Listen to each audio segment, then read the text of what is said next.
Okay, I thought I would start today by talking a little bit about the assignment which you have seen has now been released. These are some slides that you can find online at the end of lecture 3, where we're talking about search algorithms. And so I just want to spend a couple of minutes talking about how you can take the idea of a search algorithm and apply it to pathfinding, because that's what the assignment is about.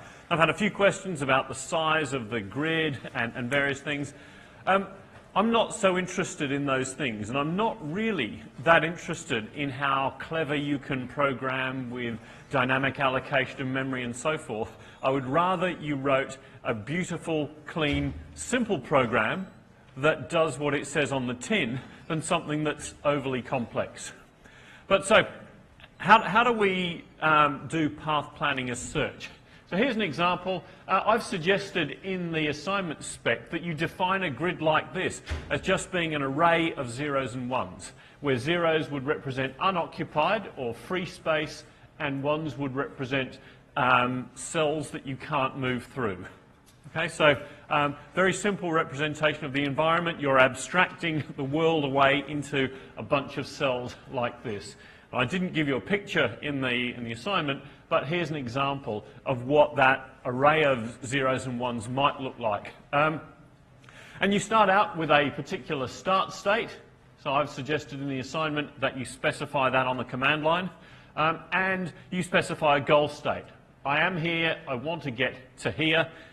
And you can look at this and you can see, okay, well, probably the best path to get there is to move along here and go up to there and then come back down. Your goal is to write a computer program to do that using a search algorithm. And of course, that's the abstraction that's sort of zeros and ones, but you could think about it as being something rather more complicated than that. So here we've got the environment has been divided into grid cells, and our aim to get from the tower here to whatever that is, the house here, would involve a series of steps through cells in the environment. In fact, there's only one path to get from this side of the river to that, so you've got to get to here first and across and so on. So represent each square, each grid cell is a state. And I've already said in the assignment specification that the actions that are possible are going to be up, down, left and right. So it's going to be 4 connected. This is showing you an 8 connected grid. So in the assignment specification, you can only move up, down, left or right. You can't move diagonally. So those are the actions that are available to you. I think I've even specified in the assignment that the action left is going to take you to the cell x minus 1y, where xy was the previous state. Okay? And typically, so this is fairly typical, and that's what I suggest you go for in your assignment, is that the path cost between 2 adjacent states would be constant and just 1. You can imagine an environment where that might be different, where maybe crossing a river is more costly than walking down a path, which is more costly than driving along a road, for instance. But in our case, I want you to go as simple as possible and still satisfy the assignment specification. So take the path size to be 1 between these 4 connected cells and ignore the diagonal motions. So, for example, this is what happens if you implement breadth-first search with this as the starting point. So there's the starting point. And remember that breadth-first search is going to search this cell, and then it will search that cell, and then it will search that cell, and then it will search that cell, and then it's going to search this one, and then this one, and so on. It's going to keep expanding the number of nodes in the fringe, and eventually it will reach the goal over here. And then you would trace back the route that you took. And tracing back that route is probably going to come along here. It just takes you an awfully long time to find it via breadth-first search. If you want to be a bit more ambitious, then perhaps you should think about doing it with A star. My suggestion is, if you're not confident with A star, start with a simple search and start with small grids. Okay? Don't go for something that's really complicated to start with. Start with a small 10 by 10 grid or even a 5 by 5 grid. Debug your code on something very simple and then go for something a little bit more complicated. If you are ultimately going to go for A star, you have to think about what heuristic you're going to use. Remember that the heuristic is the estimated remaining path cost, h of n, where n is the current node or the current state. So one possible choice, this is maybe not the best choice, would be to look at what is the minimum of the x distance remaining to the goal and the y distance remaining to the goal. Okay? So that underestimates the actual path cost, so it's a valid heuristic. Remember that a valid heuristic has to underestimate the true path cost. An alternative might be simply to sum up these, effectively Manhattan distance. What is the sum of the x distance and the y distance? Because if you can only move in those directions, up, down, left, right, then the minimum possible path is going to be along those Manhattan directions. So the sum of x and sum of y will be less than or equal to the actual path cost. Okay, so there are other functions possible. That's left for you to think about in the context of the assignment. Again, don't try and be too complicated. Another reasonable heuristic might be Euclidean distance. You know you can't move along Euclidean distance, but you do know that Euclidean distance will underestimate your true path. The Euclidean distance between two diagonally adjacent cells here is going to be 1.4, root 2, if the path cost to here is 1 and 1. So root 2 is guaranteed to be less than 2, which is the actual cost to get from here to here via those Manhattan directions. Okay, so those are just some hints about your assignment. If you've got other questions, what I suggest you do is post them up on the forum, because if you're asking the question, then there's a reasonable chance that someone else is asking the same question, and I'll try to get answers to them as quickly as possible. So for the rest of today, I wanted to talk about game playing.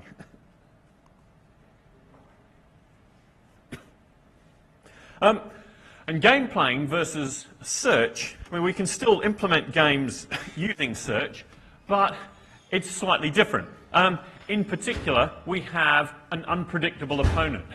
In the search stuff that we've done to date, things have been pretty deterministic, and we can plan without needing to account for the actions of some other agent. Whereas in game playing, typically what's happening is that you're making an action, and then someone makes an action which is potentially deleterious to your position, potentially adversarial.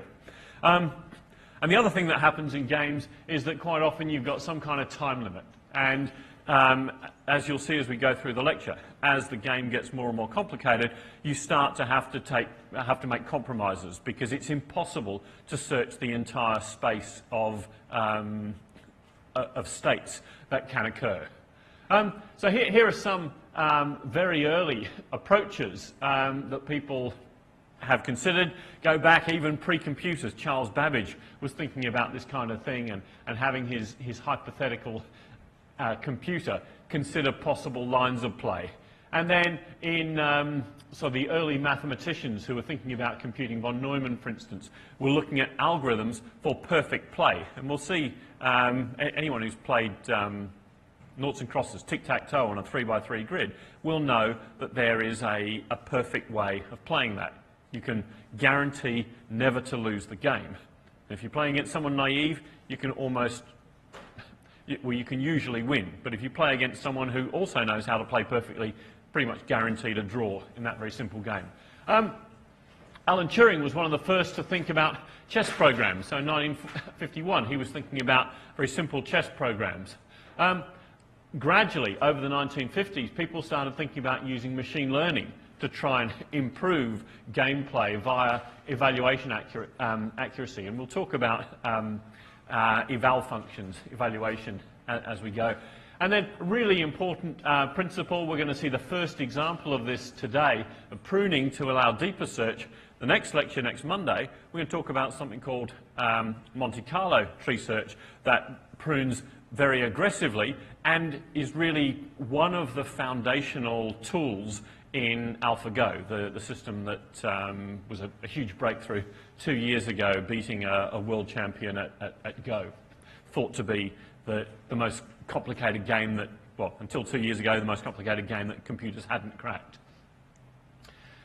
So, first of all, we've done various taxonomies. Here's a taxonomy of the types of games that we're interested in. Deterministic games are ones where there is no element of chance.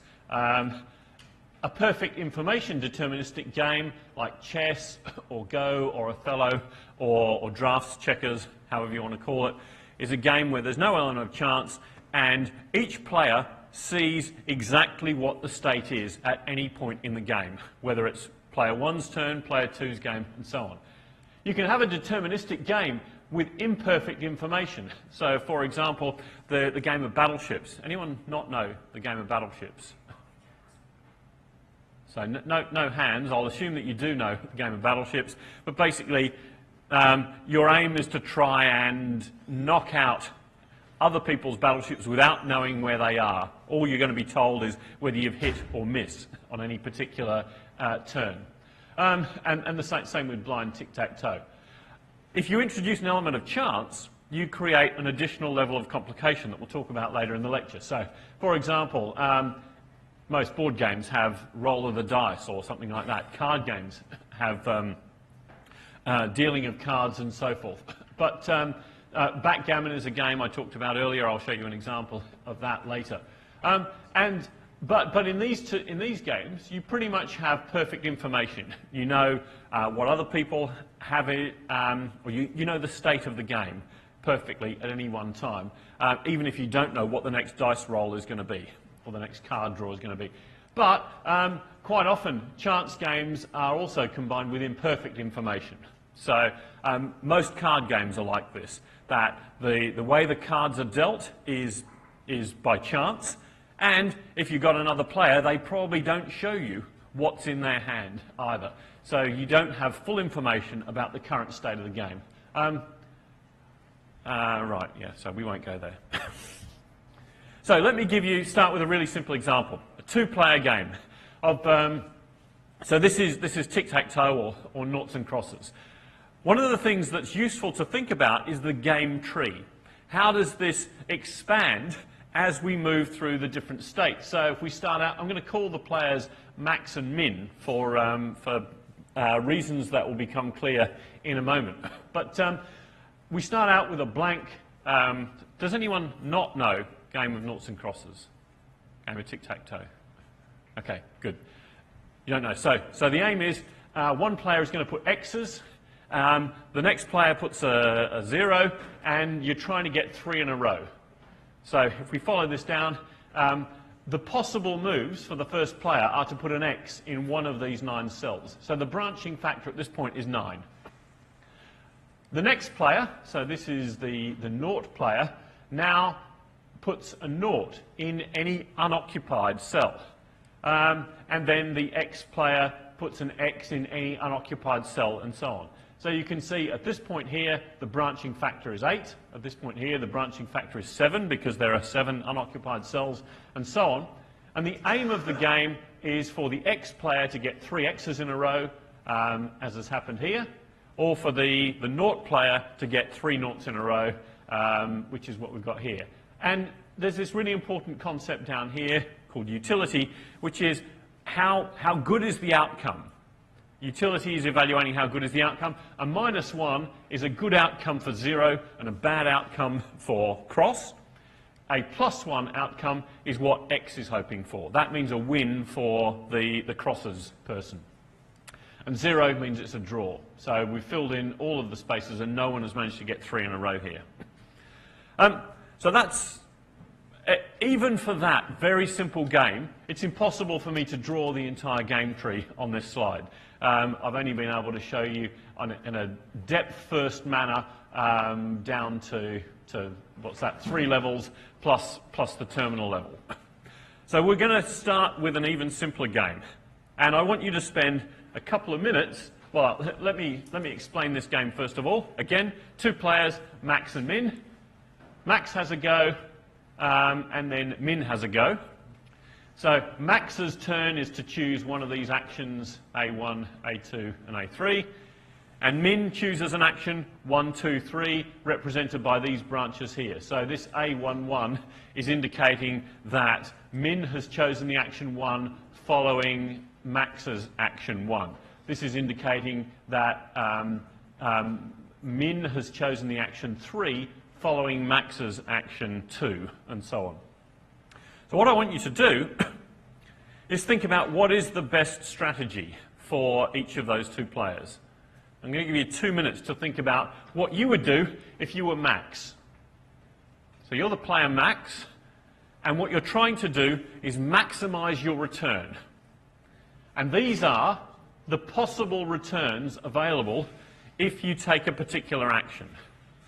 So if the action is that player Max does action 3, followed by player Min doing action 1, then the payoff is 14. So maybe Max thinks to himself or herself, I'm going to go for 3 because that way I might get a payoff of 14. Min's objective is to minimize the payoff. Max wants to maximize the payoff, Min wants to minimize the overall score at the end of the game. So 2 minutes, have a think about what is your strategy for Max.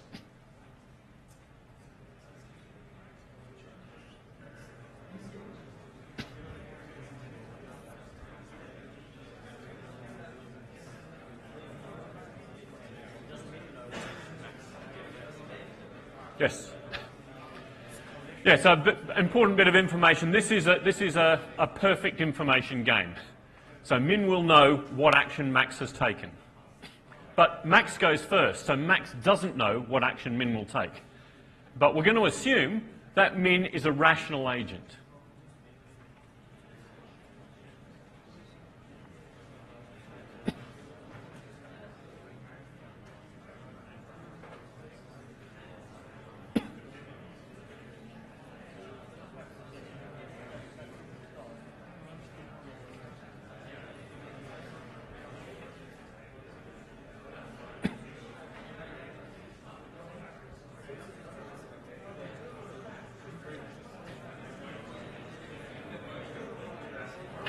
Okay, I think that's enough thinking time. What is Max's best strategy? A1. So why is 1 the best strategy? Does everyone agree with 1 being the best strategy? Anyone like to propose a different strategy? You might be right. Okay, why is 1 the best strategy for Max?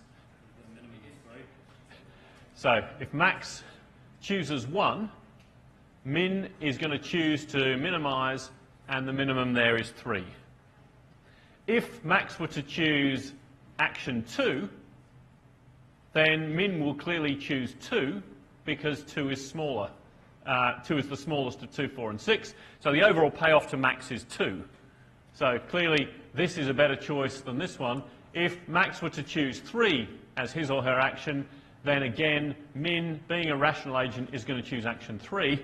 And the payoff for both players is going to be 2. So that will be the best strategy for Min, but it's not going to be the best strategy for Max.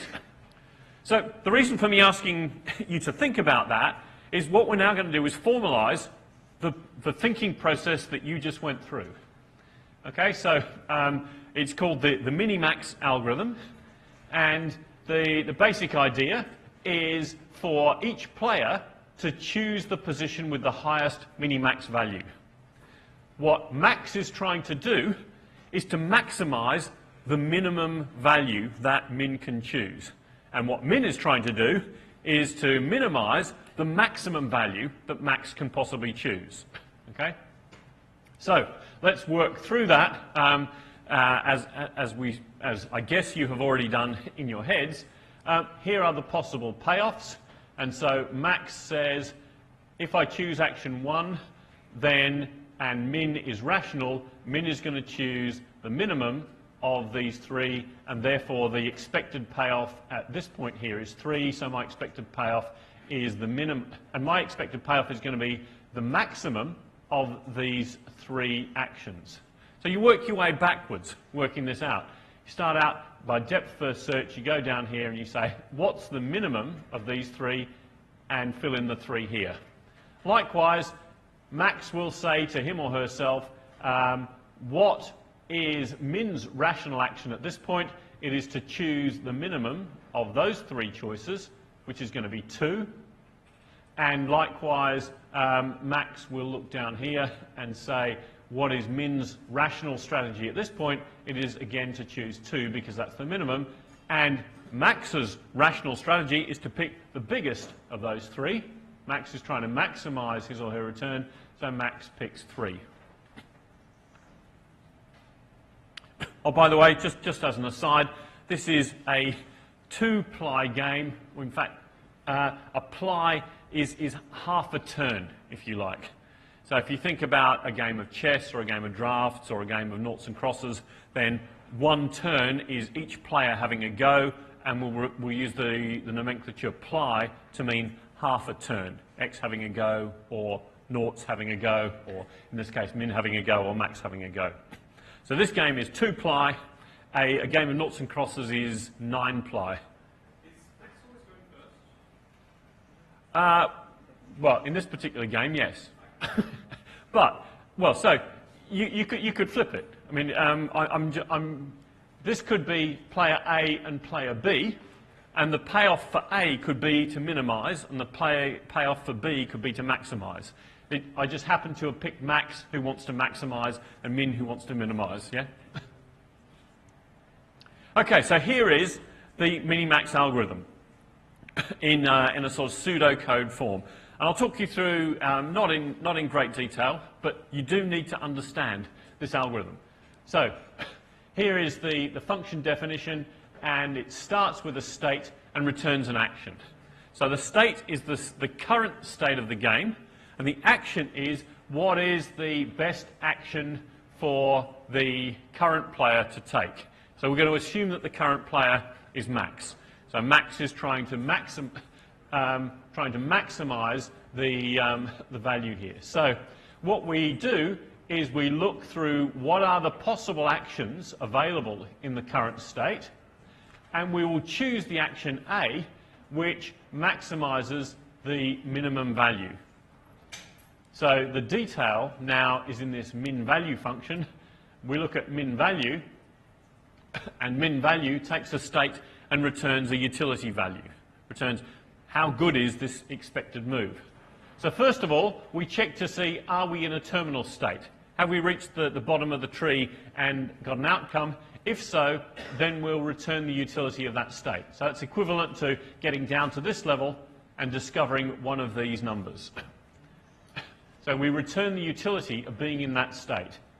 Then what we do is we search over the possible actions that are led to via the current state. So we look at the successors of the current state and try to find the value that minimises the over V, which is our current minimum value, and whatever the maximum value returned from the successor states would be. So this is our minimum over maximum. This is why it gets the name Minimax. And likewise, the max value is the reciprocal of this. We're doing the maximum over the minimum value of the state. So what I'd like you to do, and this is not to be done now, this is in your spare time later, well not your spare time, in your revision time later, is to take this algorithm and work your way through this example. And it shouldn't take you more than a couple of minutes to do so. Okay, so Minimax is complete if the tree is finite, meaning we will find a solution if one exists, if the tree is finite. And so there are some games for which the tree is not finite. Chess is an example. In fact, there are specific rules to govern the end of a chess game, because you can reach a situation where it's impossible to force checkmate, but still possible for both players to continue moving. And so there are rules about repeated states in chess explicitly to prevent that. Yes, against an optimal opponent, do you know, I don't know the answer to this, but my suspicion is that, yes, of course it is. Can't possibly be worse, surely. The search complexity is order b to the m, where m is the maximum depth of the tree, remember. So, again, it's an exponential search, unfortunately. And the space complexity, actually not too bad because we're doing depth-first exploration, so it's order b times m, not b to the power m for depth-first search. However, and here's the bad news, and here's why, one of the reasons why games are really interesting to think about in the context of artificial intelligence, because they turn out to have very, very big exploration spaces. And so we can use them as test beds for a whole bunch of other problems that are potentially of greater interest in the real world. So for chess, for example, the branching factor is 35, and the typical depth, the typical number of plies in a game would be around about 100. So we're talking about 35 to the power 100. Completely infeasible to search all of those possible states. So we might ask the question, do we have to search every possible path? And the good news is that we don't always have to search every possible path, and that's where this first example of pruning comes along. This is alpha-beta pruning. The idea here is that we're doing our depth-first exploration. So we've started with Max, and Max has said, the first thing I do is I look down here and I say, what is min going to return me from these three possibilities? Clearly min is going to return me with 3. The min returns 3, so I know that my maximum value is going to be at least 3. Anything that guarantees me a return of less than 3, I shouldn't bother searching, because I already know from down here that I can guarantee a minimum payoff of 3. Remember, Max is trying to maximize his or her payoff, and so what happens is that we get to here, and Max continues the search by looking down here and looks at, first of all, expands these 3 nodes, or first of all, expands this node here, and sees there is a 2 there. Having seen there is a 2 there, Max knows immediately that picking this 2 is a better strategy for min than picking the 3 over here. So what's the point in looking at these 2 values here? Max already knows that the payoff here is at least 3. So there's no point in looking at these 2, because the payoff for this node has got to be 2 or lower.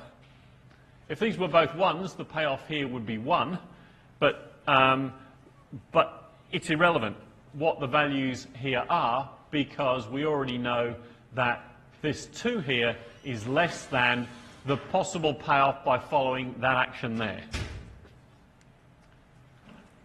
So down here, we reach this point here, and we look down at the first node after the third action. So this is min doing action 1 after Max has done action 3, and we see that the payoff is 14. We have to keep exploring, because it may be that if these were 15 and 16, then the payoff there would be 14, and that's bigger than 3, so we have to keep searching. So we look at the next node. The next node is 5. We now know that the minimum payoff at this node here, the payoff at this node here must be less than or equal to 5. That's still greater than the value that we got from exploring action 1. So we have to see what happens here. Because if what happens here is 16, then 5, this action is going to be our best action from the perspective of Max, because the payoff will be 5. If it's less than 5, then we still have some work to do. So we look down here, and we see that the payoff is 2, which means that min will clearly choose this action if given the option, and therefore we can immediately rule out this action because its payoff is 2, which is less than what we got from action number 1 up here. So we've only actually saved ourselves from searching 2 nodes here. But now think about this in the context of a much, much bigger search, and suppose there were many, many more moves down here, and we pruned some of them as well. Certainly we wouldn't have to search anything below this point of the tree for these 2 branches. So in fact we've potentially cut out an awful lot of work right from the start. So why is it called alpha beta? Well, alpha is the best value, or the optimal value as far as max is concerned, that has been found so far on the current path. And beta is defined similarly for min. So beta is the best minimum value that has been found on the current path. So v is the value at any particular node. If v is worse than alpha, then there's no point in max exploring it. You might as well avoid it. So you can prune that branch. And likewise, if we were thinking about it from the point of view of min, if v were worse than beta, so then min would avoid that, so you can prune that branch as well. So here is a modified version of the minimax. This is now the alpha beta algorithm, and change of name, but actually the work that's being done here is exactly the same as we had in minimax. The change is happening down here in max value. So the inputs are the current state of the game, the current best value according to max, and the current best value according to min. So this is alpha, the value of the best alternative for max along the current path to the state that we're considering. So first of all, we consider, are we in a terminal state? And if we are, then we return the utility of that state. Otherwise, we do this search again. And the search is basically the same as the search you saw before, except we do a comparison of what is the current utility compared with beta, and if v is, so if the, the maximum value for v starts out as negative infinity because we want it to increase. So if v is greater than or equal to the best value beta found so far, then immediately we can return v. We don't have to search the other states. And similarly, min value is going to be defined analogously to that, except we're going to be testing v less than or equal to alpha down here. So the roles of alpha and beta are reversed. The pruning is deterministic and it doesn't affect the final result. It's just a way of more efficiently reaching the final result. One thing that is interesting to note, if we go back to here, you see that the ordering of the search is quite important for how effectively you search. If we'd managed to somehow know that searching this node was more effective than searching these nodes first, we could have pruned these 2 out immediately, because we'd seen that this is 2. There's no point in searching the 5 and the 14. So good ordering is really important, although slightly catch-22, because you don't necessarily know what the right ordering is a priori. If we had perfect ordering, we could always find the minimum immediately, or the maximum immediately. Then the time complexity reduces to b to the power m over 2. Okay? In effect, what that's doing is doubling the solvable depth. Remember that we had b to the power m before. If we're now, and that will place limits on the time that we can solve. If we say that we actually the depth, it now scales with half that depth, we can actually start to search something that is double the original depth and still have the same time complexity. So that's what this means by doubling the solvable depth. However, in the chess example, 35 to the power 50, instead of 35 to the power 100, we've now got 35 to the power 50, still a very, very, very, very, very big number. So still impossible.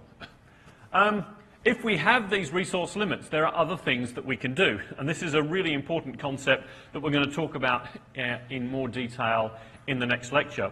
But so you could just do a cutoff test, okay? So you could just add a depth limit and say, well, all I can do is search to depth 8. And I'll pick I'm going to guess what happens after depth 8. Maybe you should be a little bit smarter about that, and instead of picking at random amongst your options once you get to depth 8, if that's as deep as you can go, you should have some evaluation function, something that tells you, well, how good would my position be if I got to depth 8? Okay, so that's what this thing here is. Instead of evaluating the utility, which is the actual payoff when you get to the terminal state, we're going to have a function that we call eval, and eval is going to say, how good is this current position?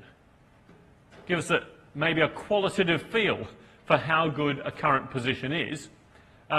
Perhaps we're going to use this a little bit like the heuristic in A* search. So then what we can do, suppose we've got 100 seconds available to us, so maybe a minute and a half, and we can explore 10,000 nodes per second. If there are 10 to the 6 nodes per move, then we're looking at 35 to the power 4.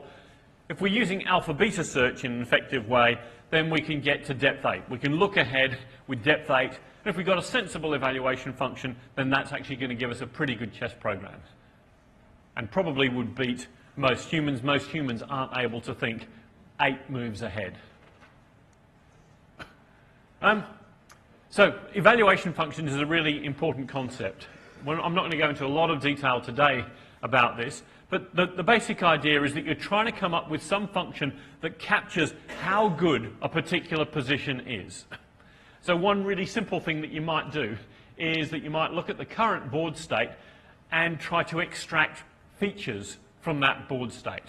And let's think about that not in a machine learning, what are the best possible features, but let's think about what features they might be.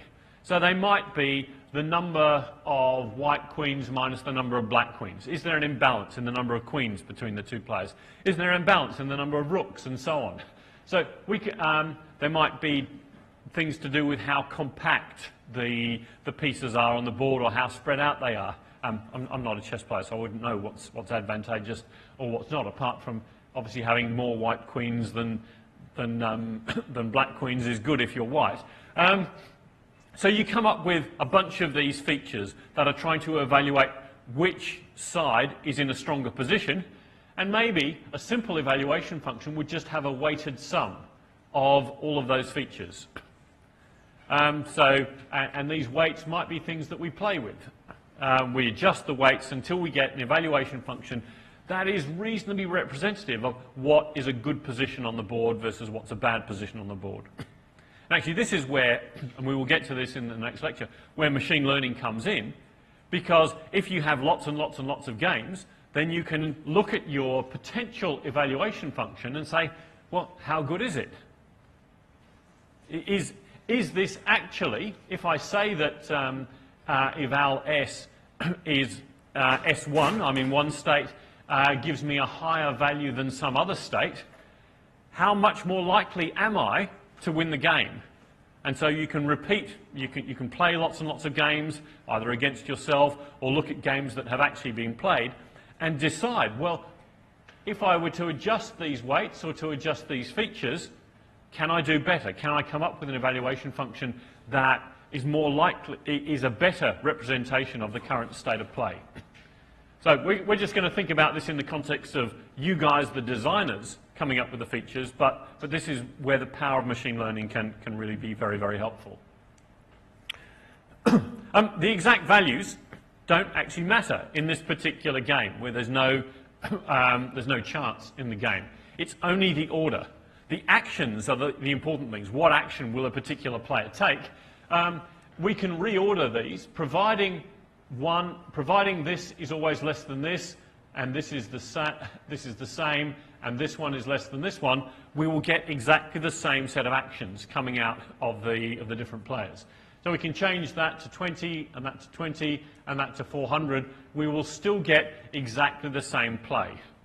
So mathematically, what we're saying is that the behavior is preserved under any monotonic transformation of the evaluation function.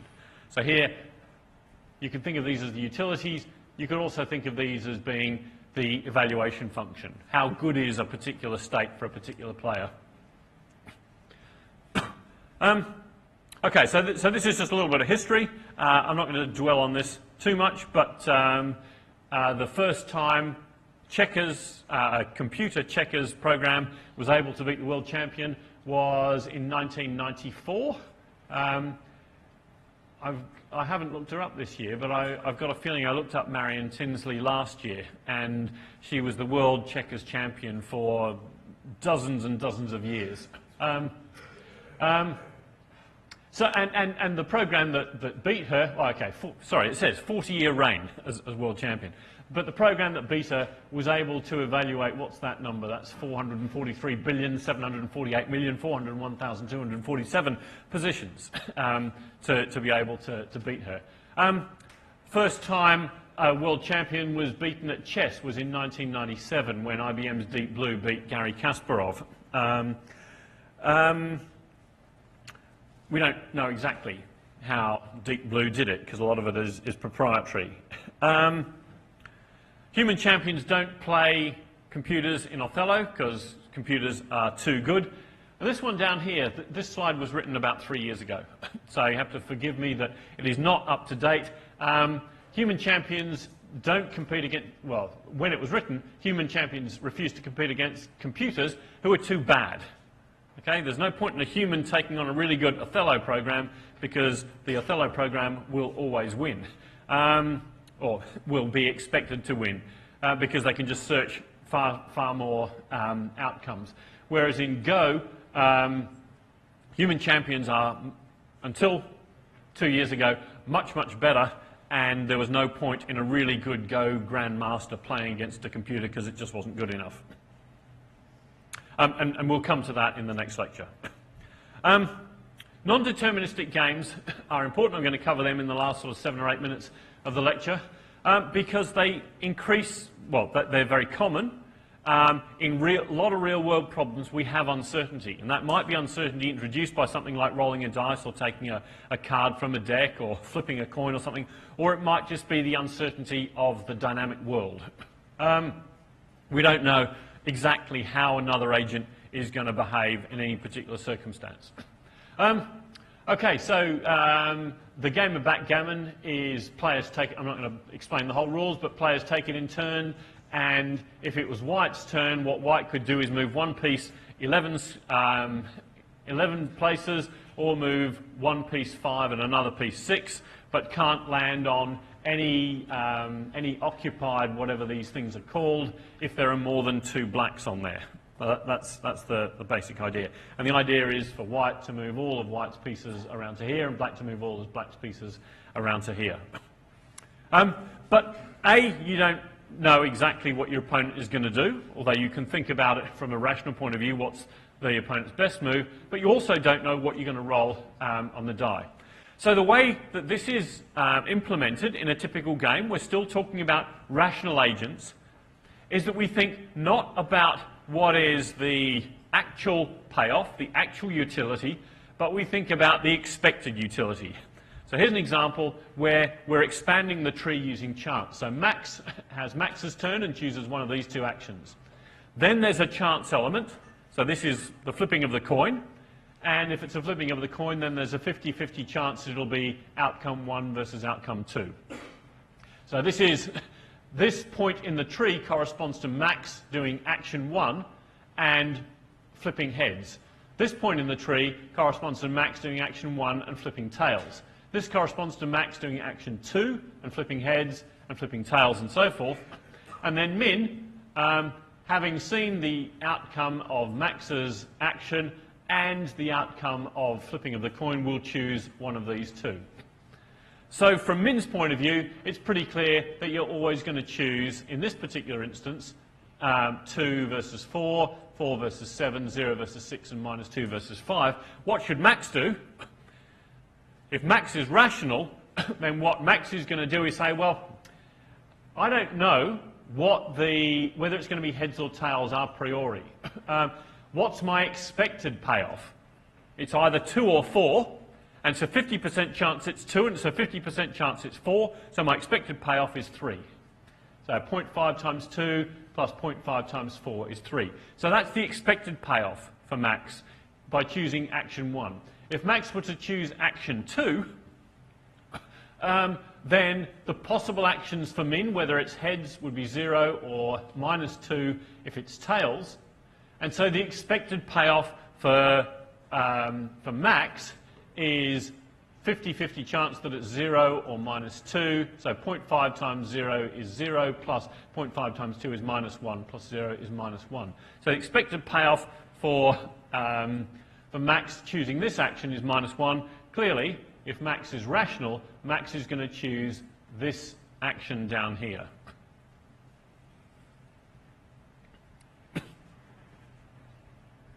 Even though, well, Max might be looking covetously at this 6 down here, but that would be a silly thing for Max to be doing.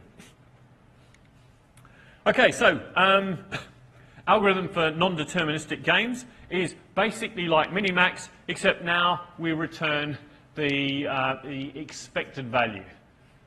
So if the state is a max node, then we're going to return the highest expected minimax value. If we're at a min node, then we're going to return the lowest minimax value. And if we're at chance, then we're just going to return the average of the successor nodes. So let me talk you through that here. So min is going to choose the minimum of these two. Max is always going to choose the maximum of these two, and the value that we put in here, that we return here, is the average of the successor nodes.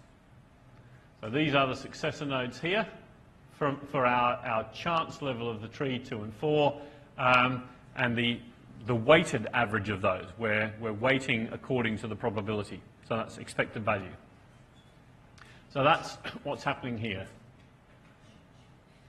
So we're treating the chance event as an additional state in our search tree. Okay, so in practice, dice rolls increase. If we got 2 dice, then there are 21 possible rolls that we can get. For backgammon, there are, say, approximately 20 legal moves at any one time. So for depth 4 search in backgammon, we're talking about something that is 21 times 20 to the power 3, so around about 1.2 times 10 to the 9 nodes that we need to search. And so for that reason, we've got very, very big expansion, very rapid expansion here. And as the depth increases, the probability that we're going to reach any particular node shrinks very significantly. So the value of some look ahead is greatly diminished. So alpha-beta pruning, for example, is much less effective. And a digression in my last, whatever it is, my last minute or so. The exact values do now matter in chance games. They didn't matter in terms of the actions that we're taking before in deterministic games, but in probabilistic games, or non-deterministic games, they do matter. So here is an example where all I've done is change the actual values down here so that they retain the order. But if you look at the relative expected values, and I'll leave that as an exercise for you to do afterwards, you can see that the choice for Max over here is between 1.3 and 2.1, so action 1 would appear to be the best action. But if you look over here, now because the actual values have changed, the expected payoff over here is now greater than the expected payoff over here, so the rational decision for Max is to choose this action here. Okay, so just in summary, games are quite interesting, they're quite fun to work on, but the reason that we look at them is because they illustrate a bunch of important points about AI. So perfection is unattainable, so we've got to approximate and use evaluation functions. That's really the main message. We'll talk a lot more about Go, particularly, in the next lecture.